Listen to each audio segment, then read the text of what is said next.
My naam is Melania Maasdorp. Ek is in Laerskool Linwood in graad 6. My tema is pronk en my onderwerp is Prince of the Knot oor my dooie lippe. Daai pronkerige para hoort in 'n dam. Die lewe is nie altyd 'n sprokie nie, maar soms is dit net so vreemd.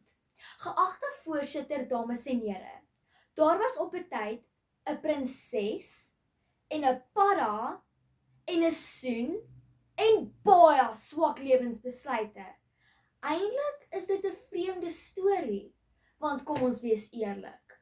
Watter mens in sy regte verstand sien 'n nat, glibberige, pronkerige para en dink, dis presies wat ek vandag wil soen.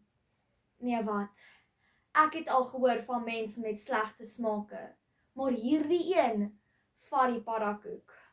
Selfs Albert Einstein het geweet dat sommige dinge nie sin maak nie. Dit is seker hoekom hy sy tong so uitsteek op daardie beroemde foto van hom. Nes 'n para wat sy eerste en laaste soen gekry het. Dis juis hoekom ek vandag julle sal oortuig. Prince of the Knot oor my dooie lippe. Daai pronkerige para hoort in 'n dam. Ek kwak oor die volgende punte. Wat is dit met al die gesoenery? Daai prinses kon nie baie slim wees nie en hoort paras nie in elk geval in damme nie. Eerstens kwak ek luidkeels. Ons almal ken daai een storie van 'n prinses wat 'n para soen en dan net daar verander daai slymerige para in 'n pronkerige prins. Maar wat is dit met al die gelipklappery en pronkerige swentjies? Ek bedoel, wie het besluit dat die oplossing vir alles 'n soen is?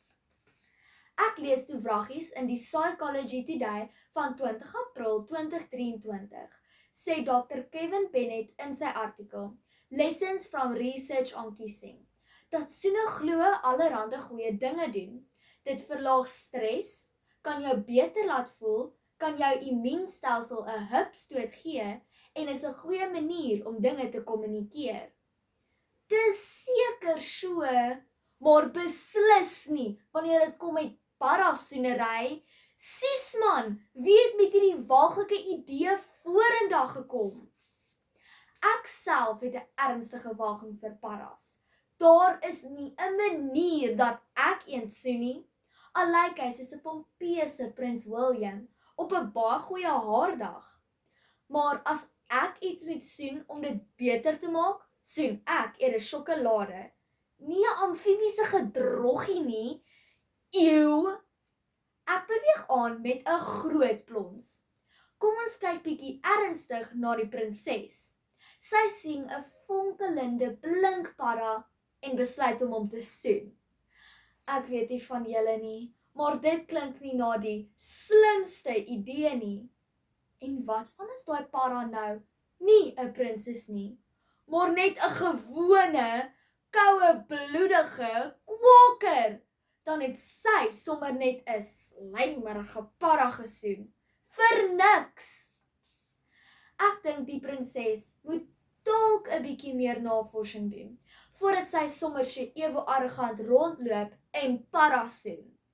Ek het, net om te kyk of paras regtig in prinse kan verander, jy weet, as mense hulle sou soen, glo dit of nie, het ek gevind dat in haar 2002 boek, Queen Bees and Wannabes, die skrywer Rosalind Wiseman, verduidelik hoe tieners dikwels oordrewe en pronkerige gedrag gebruik om indruk op ander te maak en hul sosiale status te wys. Dis eintlik net soos die prinses, wat dink sy kan 'n para in 'n prins verander deur 'n soen. Belaglik. Daar is 'n wetenskaplike wet wat sê dat materie nie geskep of vernietig kan word deur 'n chemiese reaksie nie. Daar het u dit, dames en here. Daai prinses was dom om te dink dat daar chemistry, oftewel vuurwerke, tussen haar en daai slymerige para. Daai flamboyante kerel het haar net gebruik om uit die put te kom. Simpel slinkse slijmballetjie. Sy moes eerder vir hom 'n leer gegooi het as 'n lip. En buitendien, hoor paddas nie laastens in damme nie.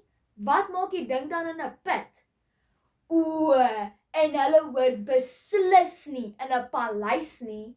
Kan jy jou verbeel, koning Charles en koningin Camilla laat slijmerige paddas in Buckingham Paleis los? Nee, ek sien dit nooit gebeur nie. In die artikel van 25 Maart 2025, Why the French are called frogs by British people, geskryf deur die skrywer Faye Smith, word een van die redes hoekom die Britte die Franse paddas noem, omdat hulle tog te lekker smil aan paddaboutjies in Frankryk. Nee, kyk, dit begin by 'n sprokie, maar dan ruk iemand nou weer die dam saam met sy walle heel onder die padda uit.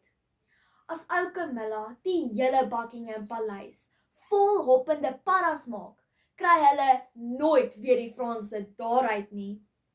Bid jou dit aan. Gebraaide, gekruide, delikate paddaboutjies. Eeuw! Nee wat, Prince of the Not oor my dooie lippe. Daai pronkerige padda hoort in 'n dam. Buitendien, stop die gesoenery. Daai prinses het duidelik nie veel wat tussen haar ore aangaan nie. En daai paddas hoort in damme. Aan al die aspirante, prinse en prinsesse hier teenwoordig. Hou jou lippe waar hulle hoort. Daai padda gaan nooit in 'n prins ontpop nie. Ek meen, jy moet regtig jou kop laat lees. Of ek moet net 'n Fransman oorstuur om vir jou te wys wat jy eintlik moes gedoen het met daai padda en sy boude. Dankie.